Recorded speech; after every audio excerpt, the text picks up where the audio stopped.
Hello, everyone, and welcome back to the Out of Spec podcast. I'm your host, Francie. Thank you for joining me today. I hope you're doing great. If you clicked on this, you might be interested in specifically the EV startup called Fisker.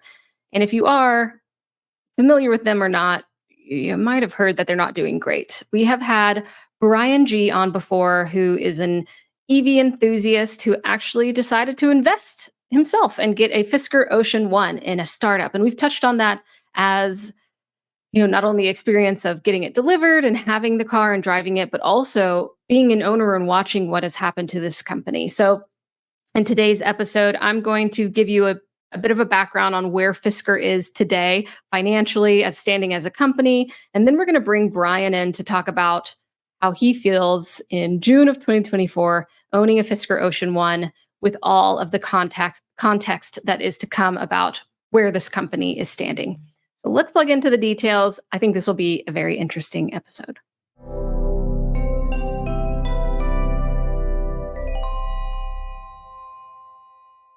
This episode is made possible by the support we get from Fort Collins Kia. If you are in the market for any electric Kia, not only do they never add market adjustments, they will deliver your car to you anywhere in the 48 contiguous states for out-of-spec viewers. More information in the link in the show notes. The Fisker Ocean electric SUV has not had an easy start, I would say. While it was pretty promising for the specs that they put out, they offered an impressive range and a good performance. When it got into the hands of journalists, it definitely got mixed feedback due to lack of features and software bugs and oddities throughout the vehicle.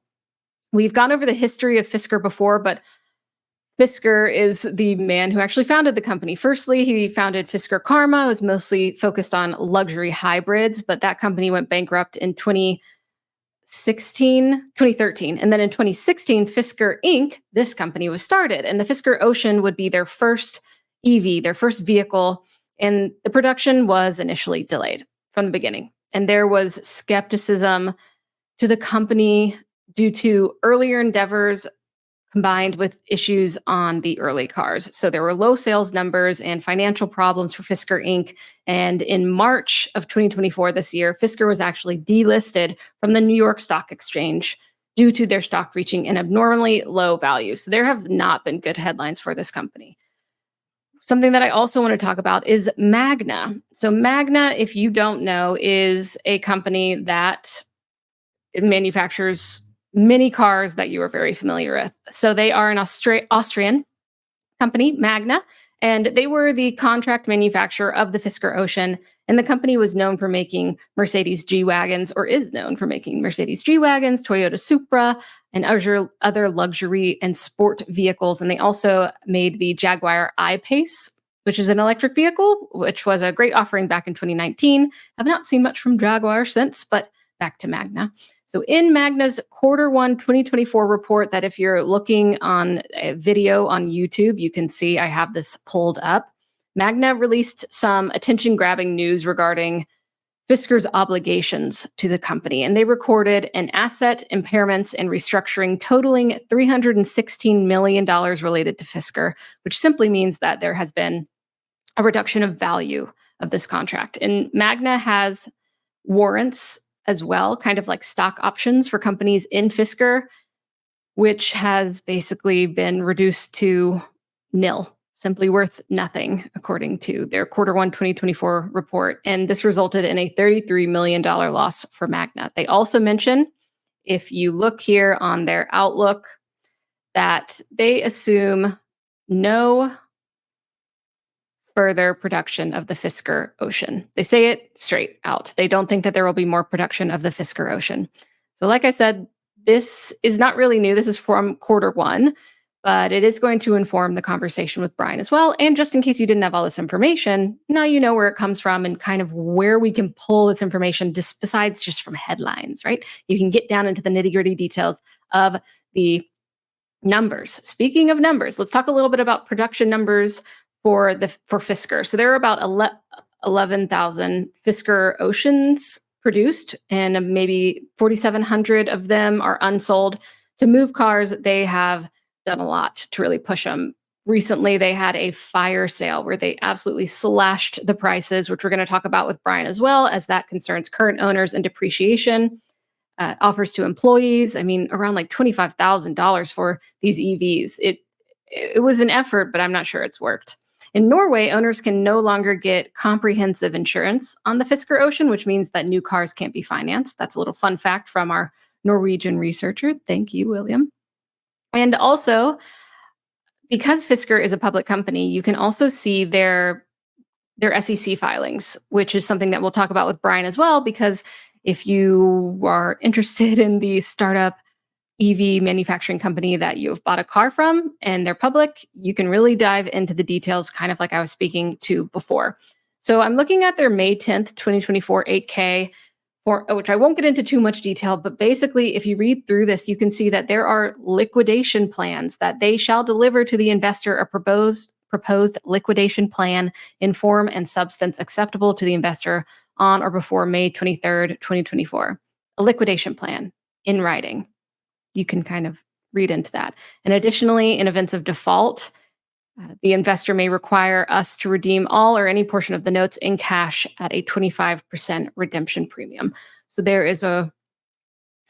these are some flags that have informed not only what we can take away from how the company is financially, but also what Brian as an owner can take into consideration when he's like, what do I do? Do I keep this EV? Do I sell it? What are my options here? What have I lost? What have I gained? So now that I've gone over these details, I'm excited to get into the discussion with Brian. I think it's going to be a good one, like I said. So let's bring him up into the podcast. All right, everyone. We are welcoming Brian G, the EV OG, back to the podcast. Welcome back, Brian. How are you doing? I'm doing great, Francie. Good to see you again. Thanks for having me back on.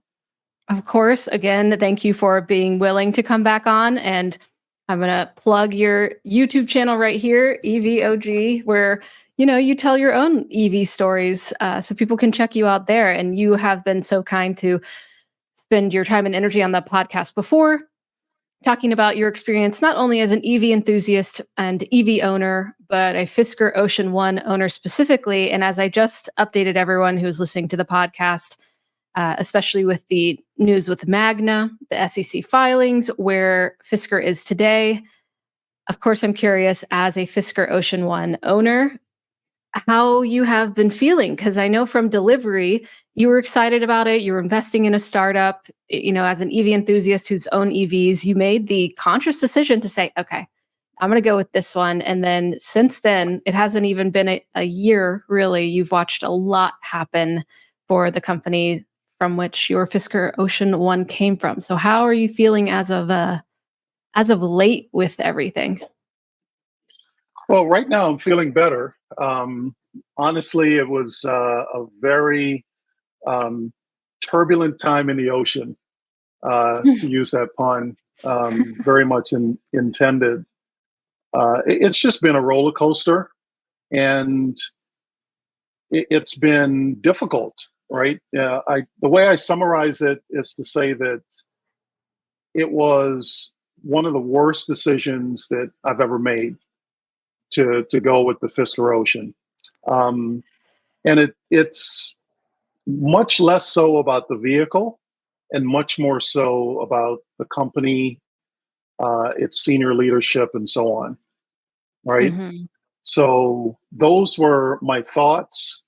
And I think once I arrived at that determination that, look, this was a mistake, and then I looked at the landscape of what was going on at Fisker, I made the decision that I needed to move quickly to go in a different direction.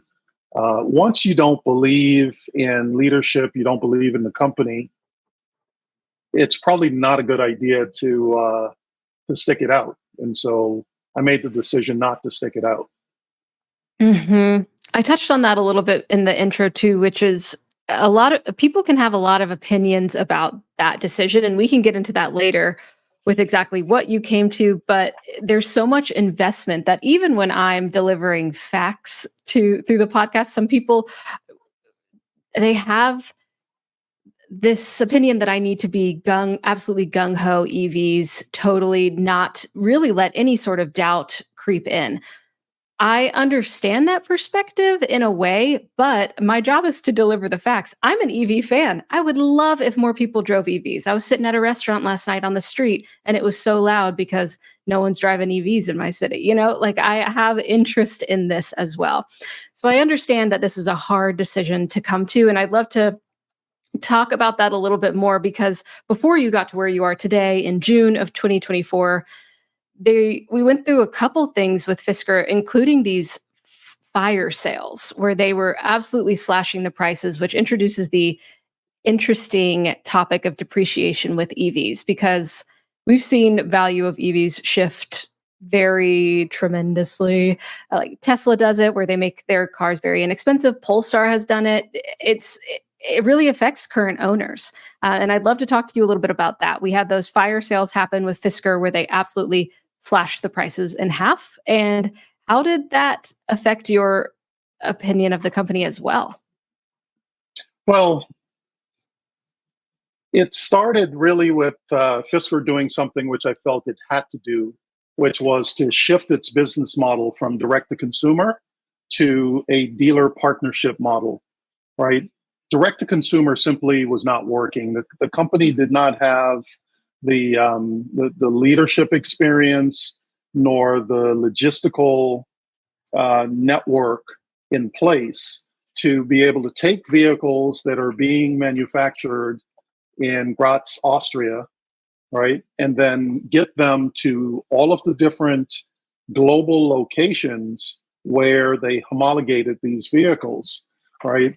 Fisker was very aggressive in doing things that most startups don't do in terms of homologation in multiple continents at the same time, right? They went through US homologation, they went through Canada, and I believe there were 5 to 7 European countries where they homologated. And so when you do that, yes, it creates great opportunity in terms of different markets that you can access, but you need to have the logistical support in place to deliver these vehicles, whether it's by boat, by plane, by train, by truck, right?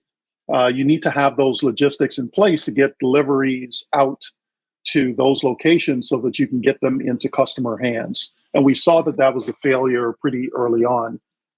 Along with that, you've also got to establish a support network in all of those places in order to deliver service, right, for warranty, as well as any other issues that come up during an owner's experience. And we saw early on that they were failing with that.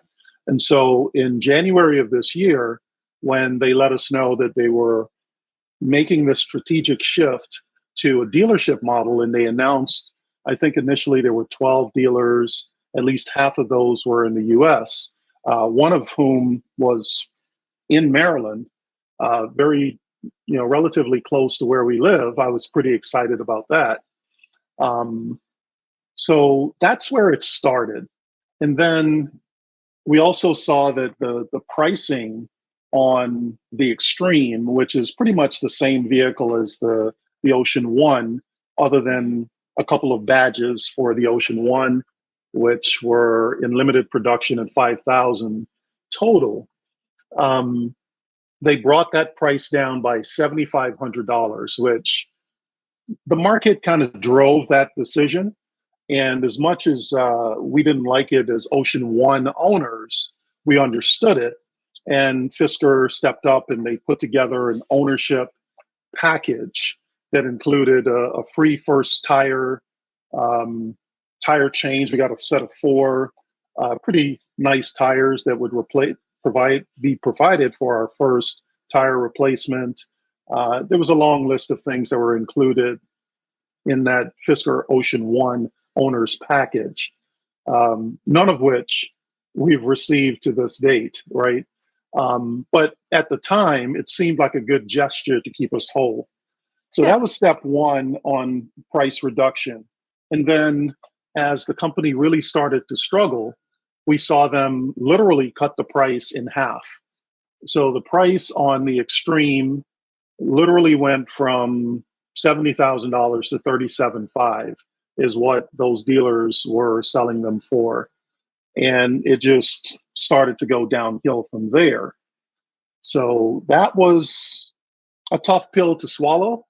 And frankly, I think most of us would have been fine with that if there was some longer term runway for the life of the company in terms of its ability to support those vehicles and its customers. Because we didn't buy the vehicle to flip it. We bought it because we love the design. We love the story of it. We love the fundamentals with 360 miles of range, all these unique features with California and Hollywood mode and a solar roof and so on, right? Yeah. So many of us would have loved to have kept that vehicle for the duration. But as we saw the company essentially spiraling down this path towards bankruptcy, it became a pretty tough pill to swallow because many of us were kind of stuck. We didn't have our title or registration, so there was nothing we could do to get out of the vehicle if we wanted to, right? So we were kind of stuck there. And then at the same time, we saw the value on the vehicle essentially cascading downward really, really quickly, right? Mhm. So that was that made for the turbulence I mentioned earlier on the ocean. Turbulence for real. Quite a lot to consider as an owner, and to because you do like qualities of the car, just like you listed them. They're the reasons why many people decided to buy a Fisker.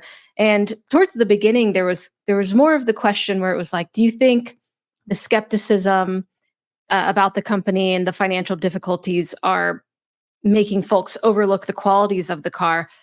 I feel like that was a question for before, and it was kind of like, yeah, this is still a good car. There's some glitches though here and there, or whatever it is, whatever you might be working with. I know glitches with the VinFast, but now it seems like, okay, even if you liked the car, we're at a different spot now where you really can't overlook how the company stands at this point. Would you say that that's the general consensus among the community, or are what's kind of that you've been able to see? Are people still hanging on? What's the proportion of those kind of coming to more of your conclusion versus still hanging in there?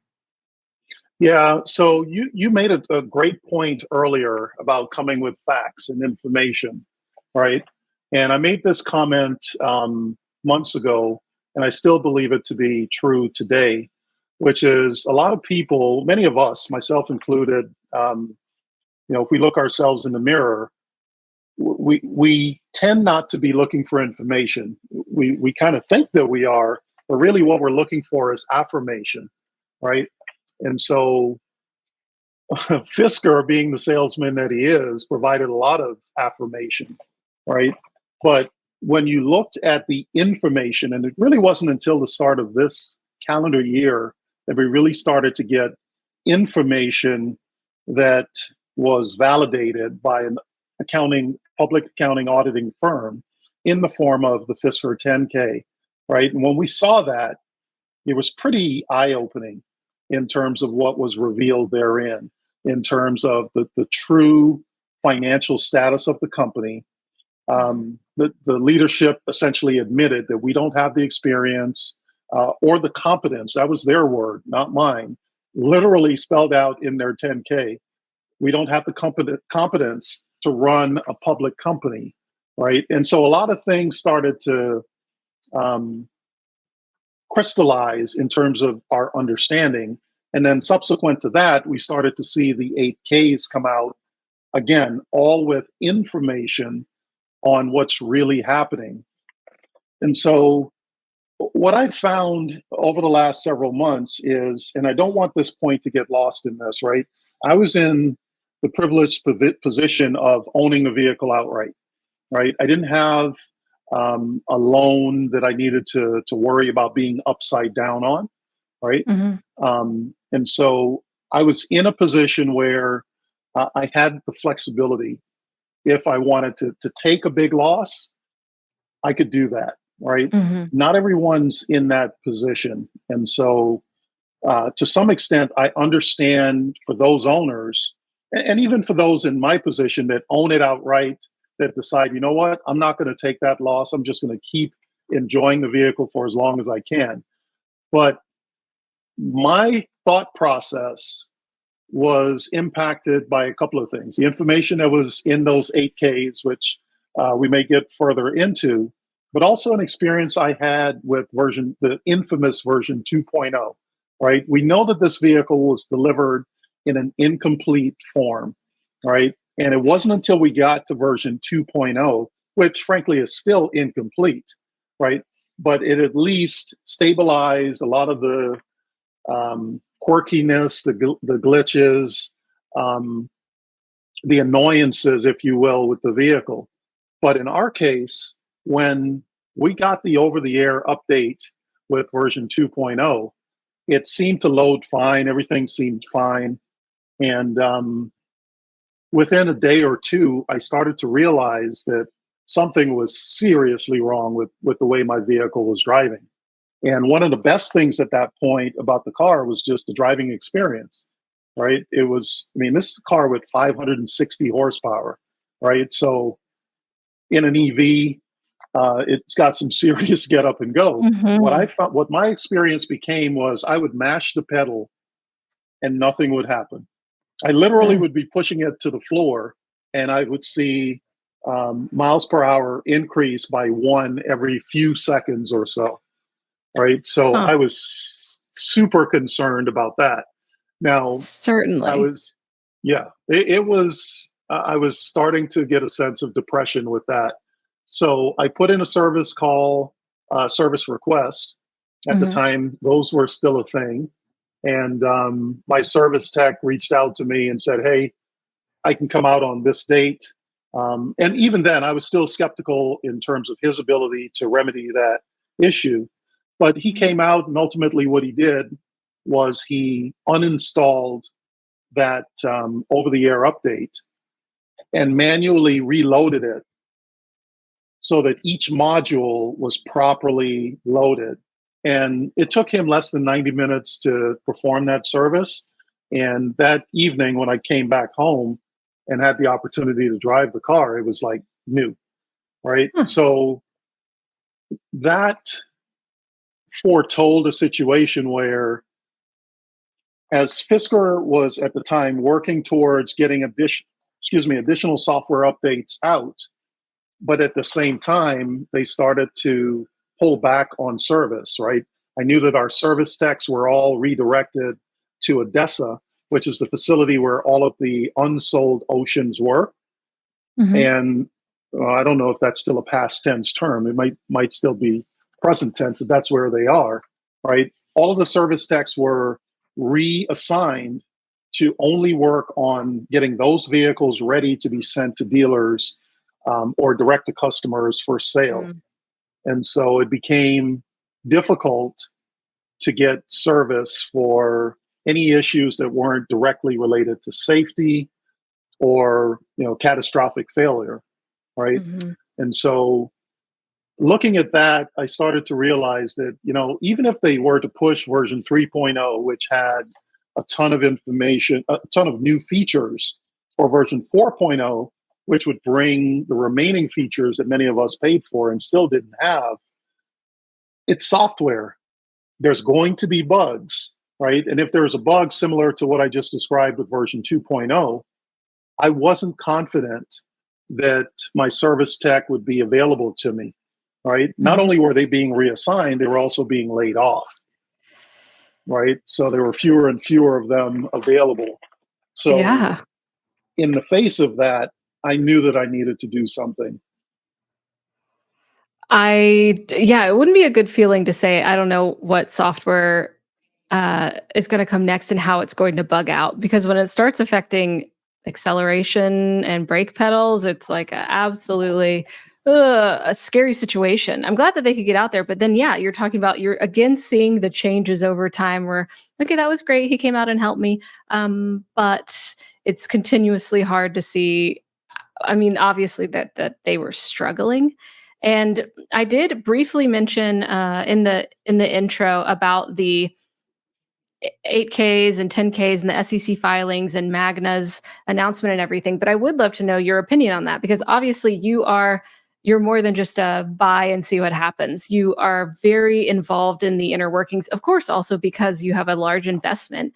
This is a large investment, and you want to make the best decision for yourself. So, do you want to tell me a little bit about what you were thinking, how you were monitoring this? Because I'd also be interested to know, like, how many people who listen in do what you do, which is like, okay, I'm going to read the SEC filings and really figure out what's going on, or do people just say, okay, well, if my car is working, it's good. Well, for a while there, that was my approach. I was going to enjoy the ocean for as long as I could. And Mhm. frankly, part of that was I didn't have a choice. I didn't have title. I didn't have ownership of the vehicle. There was nothing I could do. I was still running on temporary tags, approaching 6 months into ownership, right? So I was stuck. All I could do was enjoy my vehicle. Fortunately, I was in a position where it was working fine. I didn't have any service issues, right? So at that time, I didn't have a choice, but I certainly was paying attention to um, the 10K, right? That was quite the revelation. I I certainly paid attention to Magna's Q1 earnings, where they indicated we're laying off over 500 employees on the Fisker project, right? And we have, then this was the really tough part to swallow, is where they said, we do not foresee any plans of restarting production, right? Mhm. And Magna was not just the contract manufacturer, they're also an investor in Fisker, right? Mhm. So they had skin in the game. So for them to make that move, it was pretty telling, right? Mhm. And then we started to see subsequent 8K filings that foretold a situation where this company is in serious trouble, right? They don't have the cash to make it more than 2 or 3 months, right? And we kept hearing about supposed deals with either investors or you know OEMs looking to buy the company falling apart, right? It's not happening. And then I started to think about the Fisker business model of being asset light, which was one of the things that I was making a calculated bet on, in that being asset light should give you an opportunity to focus on your core competency, which in this case was design Mhm. of a great vehicle, and allow someone else to take on the expense and burden of manufacturing. And it seemed to work in terms of the quality of the of vehicle that was delivered, right? But we just kept getting more and more bad news, to the point where this note holder almost seemed like a predatory lender. I know that's not really an accurate representation, because they took a tremendous risk in funding Fisker at a time when it was very difficult in capital markets to get funding. This is not like back in, I guess it was 2012, 2013, perhaps even later, when Tesla was looking for funding, right? Those funding sources just weren't available to Fisker. And looking back now on, what's really going to be a case study in really poor leadership and management of a company, I can understand why folks did not want to do that. So those were some of the telltales that I looked at to start to make a decision to move in a different direction. And then once I had my title, it became a little bit trickier, because I have my title, but the vehicle is great. I don't have any issues. It's working well. The weather's getting better. I can use California mode and some of these other features, but there wasn't a light at the end of the tunnel. It was just darkness, right? Mm. So the further I went down that path, it felt like it was getting darker, and the value of the vehicle was spiraling downhill, right? And so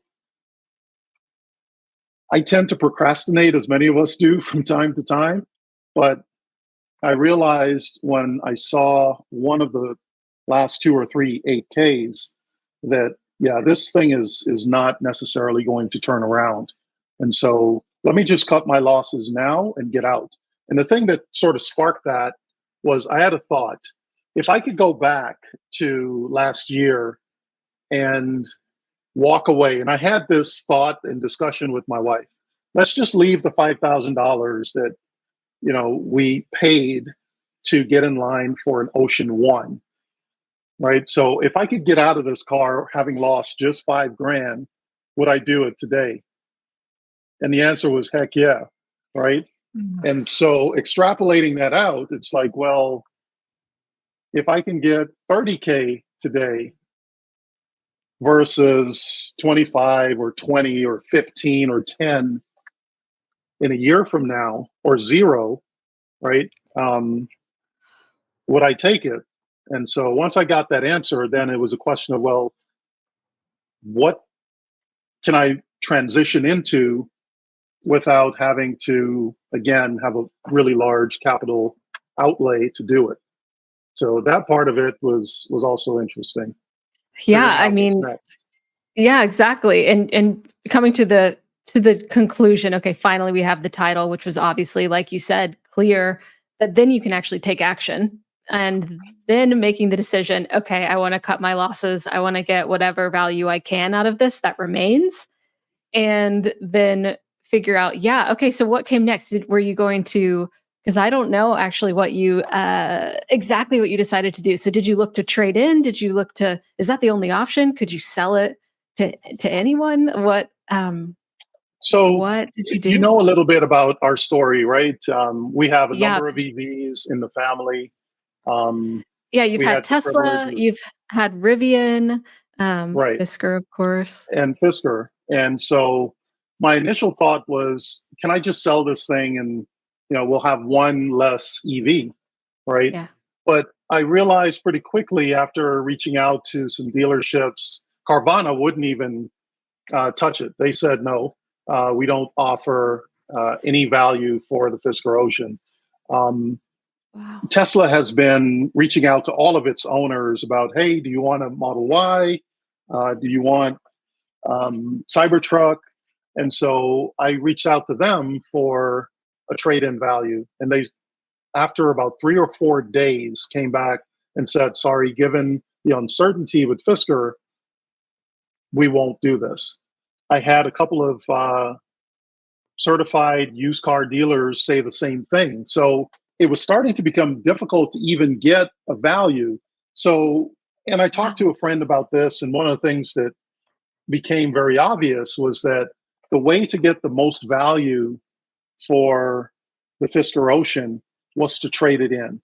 Nobody was going to buy it for more than I would be able to get in a trade scenario. And so at that point, it became pretty obvious that I needed to trade it. But if I was going to trade it, and I talked to my wife about this, we wanted to move into a vehicle that we could feel good about, right? We didn't want to just go to a vehicle that we weren't going to be happy with, because that would just add a compounding effect, right, to what this does to you. As you probably know, buying a vehicle, it's not an analytical or it's not a head decision. A lot of it is heart, Mhm. it's emotional, right? And so we wanted to have a vehicle that we'd be happy with. And so I started looking in the used car market because, you know, all of our new EVs that we purchased, we were able to get a $7,500 discount. And in some cases, we got $7,500 from the federal government plus, $3,000 from our state. Right. So we always got great deals when we bought new EVs. And we were not going to be in a position to take advantage of that any longer. And so I started to look in the used car market. which, as we all know right now, the used car market, especially for EVs, there are some phenomenal opportunities there, right? I didn't want to go down the path of leasing. And so that's the path that we chose to go. And I was Hmm. pretty pleased once we found an option that seemed really good. Okay. What did you decide on? Will you tell me? So I started out looking at the Cadillac Lyric. Um, Okay. 'Cause I really like that vehicle, but you know, the What do you like Ocean's about it? value, the Lyric, the look of Mhm. it, right? Again, this is emotional, right? I The like the look design too. of Yeah. it, Mhm. the size, the form factor, right? Um, I like the software. It does use Android Automotive. The thing I didn't like was there's again no frunk, much like the Fisker Ocean. Tons of interior space. I will not buy a car that doesn't have uh, a glass or at least ideally an opening panoramic roof. It had that. It had all the creature comforts and whatnot. So that was option one. Then I started to look at the Audi e-tron, Yeah. right? Q4 e-tron, and I was kind of scared away from that with some owner reviews that I saw online, specifically around the software and the technology, not necessarily the way it drives. And ultimately, we ended up with the Volvo XC40. The Oh, more I wow. looked at that vehicle, the more I realized that number one, this would be Volvo number three for us, right? Mhm. So we're familiar with Volvo. We love their quality, safety, obviously. I didn't know a ton about their EVs, however. And so I watched a ton of videos. Kyle had done one 2 years ago looking at it. And that's the almost exact spec that we got, that silver color with the 20-inch wheels. It's dual motor with over 400 horsepower. So it's real. I went to drive it. The interior is all um, sustainable materials. You cannot get Mhm. it with any sort of leather or non-sustainable fabrics on the interior. Um, and from a software standpoint, it runs Android Automotive, right? Which I think most of us that know EVs well know that that's one of the very best software infotainment packages on the market right now. Great. So Okay. I yeah, I don't think I actually know anyone who owns an XC40 Recharge, at least. I mean, I love maybe it's because you're talking about heart too, but growing up, my mom had a Volvo that I cried when she sold it or whatever. But I've always liked Volvo. That was I got, my stepmom's old Volvo when I turned 16. And I do want to see more from Volvo in this space because I think that, they've been a car brand around forever. They've got great safety. I have this weird emotional pull to them. So okay, you decided on this. How is it going? How long have you had it? so we picked it up. I want to say about 3 weeks ago, and it's been awesome. I watched a ton of videos on specifically the 20, and this is a 2023. So let me back up a little bit. We Yeah. decided on we wanted one that was relatively new, right? And happened to find about a handful of them that were in a decent driving distance of where we are in Maryland. And many of them had less than 5,000 miles. So I was like, what is going on here? Why are these vehicles available and why such low mileage? Yeah. And what I ultimately found out was that it's a great vehicle, but the range on the 22, 23 models top Mm. out at around 228 miles, right? So it's got Okay. 100 fewer miles in terms of range than the Fisker Ocean. But Mhm. before we decided on the vehicle, we took a look at why we were buying this vehicle in the first place. And you might recall that the Fisker Ocean was supposed to be my wife's vehicle because she gave the Model 3 to our youngest last year when she started driving, right? And my Mhm. wife wanted a crossover SUV thing. And so the form factor here was perfect. And it also has a little frunk. And I'll share with you a short video that you could probably insert in here where I Yeah. took out some of the components in the frunk to make it even bigger, right? Because some of those components just are useless. I don't need those. And so I took those out, and the frunk is now much bigger, much more usable. We've got Nice. a trunk area that's very similar to the Fisker Ocean in terms of its size. The only difference is the interior is not quite as spacious. You know, I'm a big guy at 6'6", 240-ish, right? And I fit Wow. comfortably. Not Uh-huh. quite as comfortable as I did in the Fisker Ocean, but it's negligible, right? Okay. And the software is not something that I necessarily have to worry about. Um, so it's been 3 weeks of really appreciating and starting to love this new addition, right? So now this is EV number eight, yeah, in the last 11 years.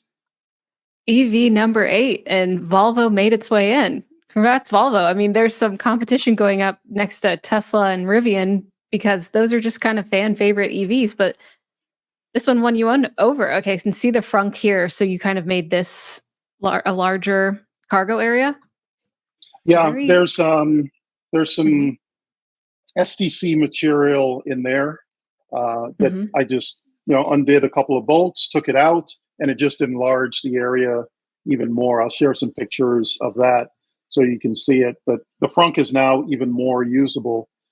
Though that's the spec that we have in terms of the wheels, Okay. um, and the sunroof opens up, quite large, and it's even got benefit of a screen that automatically, based on temperature within the vehicle, a lot of times I would come back to the car because I never closed the screen, but I would come back and Oh. find it closed. But that's something it does automatically when the temperature outside is hot or the sun is too bright.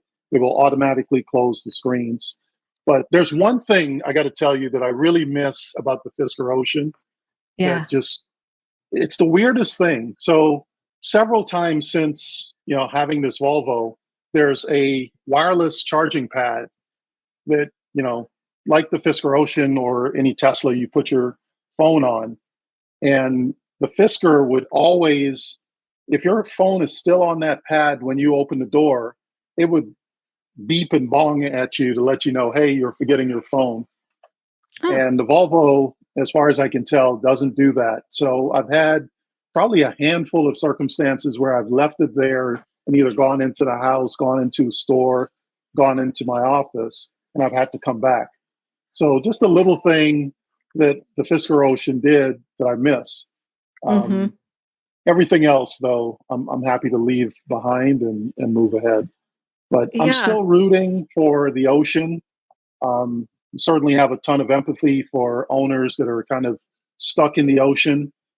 And there's some speculation now that whether it's Tata Motors, I think is sort of the big one now that everyone's kind of glamoring onto, that Tata Motors or maybe a Chinese OEM would acquire Fisker because they are homologated here in the US. So access to this market, to the Canadian market, and so on.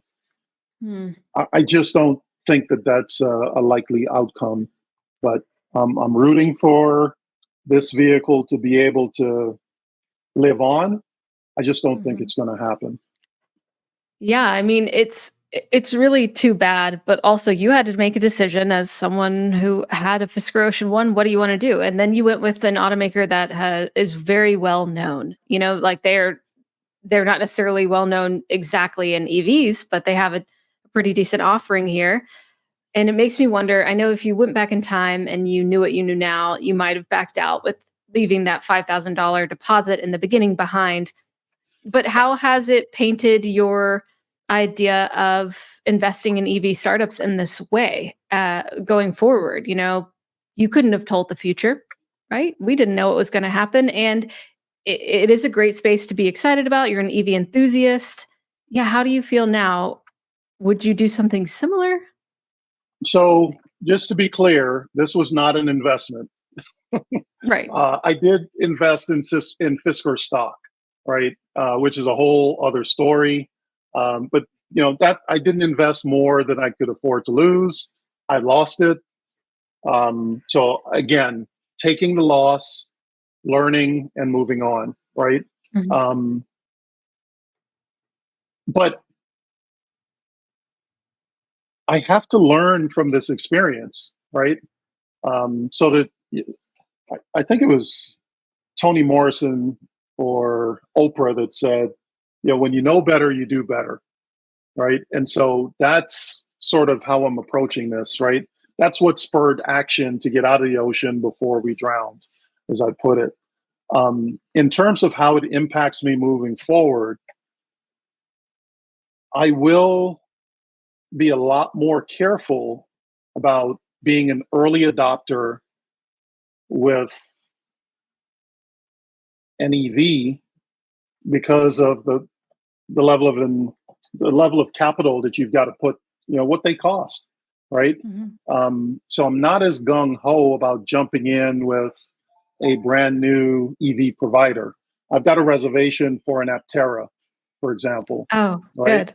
Um, I will not be getting a launch edition Aptera, right? But that is one that I'm intrigued by, and I'm holding on Mhm. to that reservation. But I'm going to let the dust settle and wait to see what happens with that before moving forward with that, maybe in a couple of years. Cybertruck, right? I was notified in January of this year that my number was up and I could configure and get my Cybertruck, but it's not ready for prime time in my estimation. And so I'm not willing to be super early in line anymore.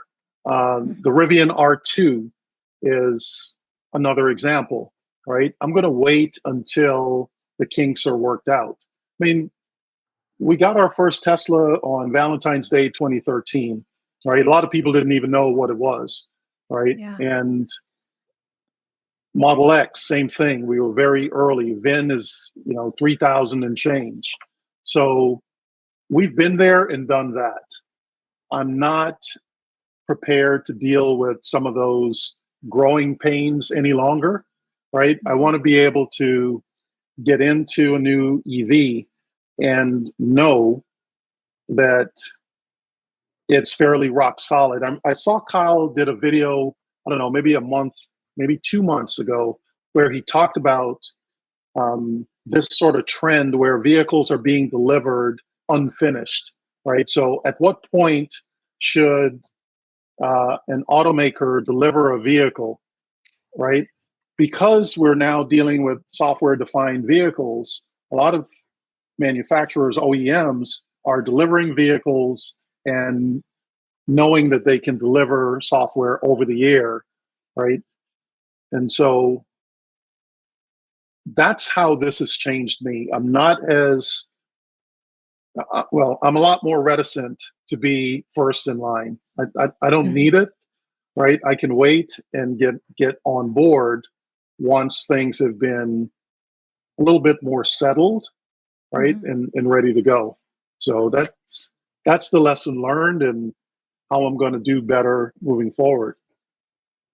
I mean, if you look at it, your track record's pretty good. Rivian, Tesla, and then the Fisker didn't go well. So 2 out of 3 is pretty good. But being burned like that and having already like experienced it, I can see why your appetite changes for whatever risk that is. And we don't advise on what anyone should invest in or anything, but when it like in terms of companies, but if you want to buy a certain EV, obviously we'll tell the stories of we'll review them, we'll drive them, and we'll talk to people who have lived with them to get to paint that picture. So I don't think anyone really likes hearing the story about Fisker. I don't think anyone wanted them to struggle in this way, but it is what's happening. And it's really interesting to hear, just kind of how you went through it all. And now you're a Volvo owner.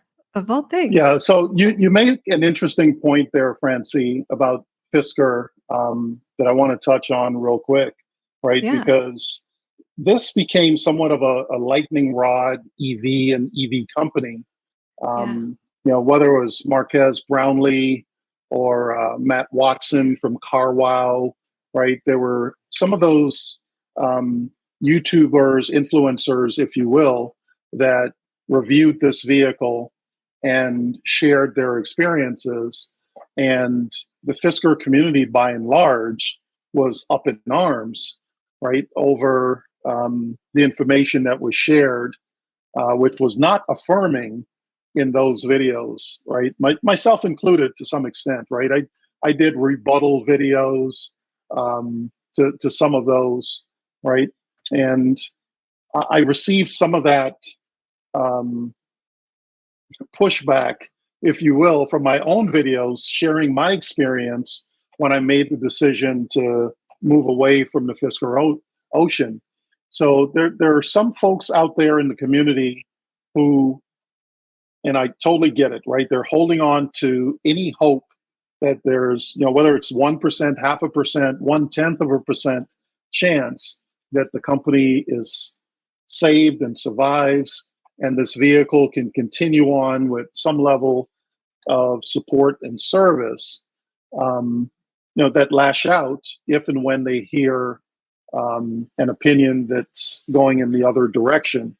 But Fisker's failings have almost nothing to do with MKBHD or Matt Watson or any third party reviewer who, as you said, are driving them, experiencing them, and sharing their thoughts on. That's not why the company failed. Company failed because of really bad management and a lack of funding. So I thought it was important to point that out. Again, I'm still rooting for a miracle, even Mhm. though it won't necessarily impact me. But Mhm. yeah, I'm much more. My blood pressure's lower. I sleep Oh, better oh, having gotten out of the ocean, and I don't need the drama anymore. no. Now you are on shore with your feet on land, away from the ocean. And I'm curious about any communications that kind of towards the end or even after your trade in you got from Fisker. How has that been? So Fisker has always been horrible at communicating with owners, right? And they've continued to be on brand as it relates to that. They've tried to be better, but they simply don't have the staff, right, to do that effectively. Yeah. We did get, I think the last message I received was one letting me know that roadside assistance would be discontinued, and What? it was kind of an eye roll for me because they never should have been paying for roadside assistance in the first place. They're already cash strapped, as we talked about, and just about every owner, certainly here in the U.S., we either have AAA or we have roadside assistance through our insurance, right? So that was an expenditure that they probably did not need to be making anyway. Um, Mhm. so that was one of the last communications that we got from them. I Mhm. continue to see Facebook ads up until a few weeks ago that they would put out indicating that they're going to be at different events, right? All of their efforts over the last several months seem to have been focused on getting their remaining inventory sold so that they could make their payments to the note Mhm. holder, right? Mhm. And that was almost done to, at the expense of owners' values, right? Because they just kept lowering the prices. Mhm. And the last communication I heard about, this wasn't sent to owners, it was sent internally, where they offered remaining employees the opportunity to purchase a Fisker Ocean for $20,000. And there's also some rumors out there in the community that Fisker is looking for a single buyer to buy the remaining inventory and perhaps, if they can't sell them, offer them for parts to support owners that still own the vehicle. Wow. So, like I said, there's still a lot of FUD out there, fear, uncertainty, doubt, but there's still a little bit of, I saw somebody call it hopium.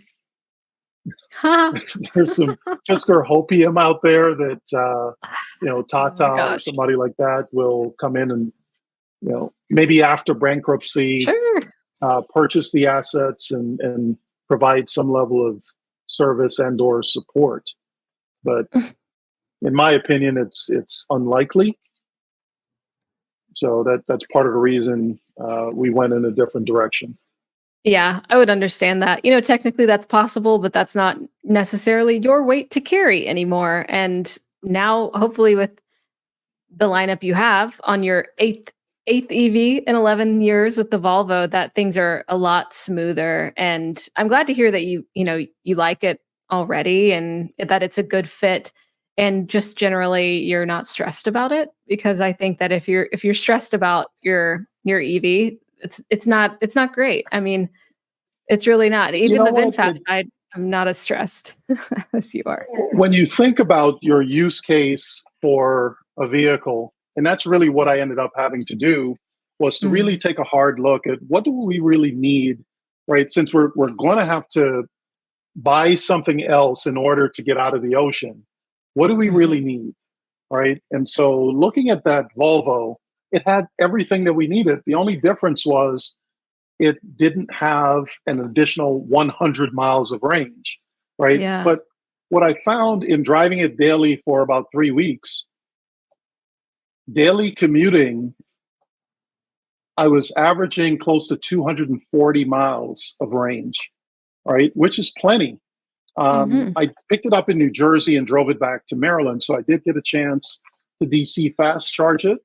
And how'd that go? I got it got all the way up to 180 something, right? At about 35% state of charge, right? So, well, no, I was I was connected to a 150 and it got to 160-ish. So it charges plenty fast. I was able to get to 80% in under 30 minutes. It was about 25 minutes or so. So it charges well enough, but most of the charging is in my garage, and we don't need it to go 360 miles, right? So it's the right tool for the right job. Now I just have to work on getting my wife out of the Rivian and into this. That's a whole other podcast. So then technically this means that Volvo accepted a Fisker for a trade-in? Yeah, and I asked them, I said, what are you going to do with this vehicle? Expecting them to say something along the lines of, we're going to auction it or something like that. And the guy said, this was the finance manager that, does all the final paperwork before you leave with your keys. He said, we're going to try to sell it. So, okay. I couldn't see a scenario by which they were going to sell that vehicle for more than they gave me for it, right? So, there are probably a number of these things. And I talked to another Volvo dealer in North Carolina who was interested in me trading it in for another XC40 that they had. And he had 2 other Fisker Oceans already. And he actually gave me an even higher offer, but his XC40 was higher priced and it was just a better deal to go to New Jersey. So that's what I ended up doing. But I've subsequently heard that the trade-in values on the Oceans have gone down at least $5,000 additional since we traded it in less than a month ago.